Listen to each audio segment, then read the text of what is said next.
बड़ी खबर आपको बता दें सूर्य ग्रहण के हवाले से। आज साल का पहला सूर्य ग्रहण लगने जा रहा है। ये सूर्य ग्रहण सुबह करीब 7 बजे से शुरू होगा। हालांकि भारत में सूर्य ग्रहण नहीं दिखाई देगा, लेकिन दुनिया के बाकी कई मुल्कों में साफ साफ देखा जा सकता है।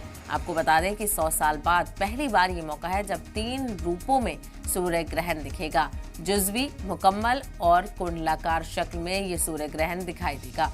तो 7:05 का वक्त बताया जा रहा था, 7:10 हो चुके हैं, यानी सूर्य ग्रहण की शुरुआत हो चुकी है। तो बड़ी जानकारी सूर्य ग्रहण को लेकर, सूर्य ग्रहण लगना शुरू हो गया है। ये सूर्य ग्रहण सुबह 7:05 पर शुरू होने वाला था और ये शुरू हो चुका है। हालांकि इसका असर भारत में नहीं देखने को मिलेगा और ना ही ये भारत में दिखाई देगा और 100 साल में ऐसा नज़ारा पहली बार देखने को मिलेगा। लेकिन ये भारत में नहीं दिखेगा, लेकिन दुनिया के बाकी कई देशों में साफ साफ देखा जा सकेगा और इसकी तस्वीरें भी आना शुरू हो जाएंगी।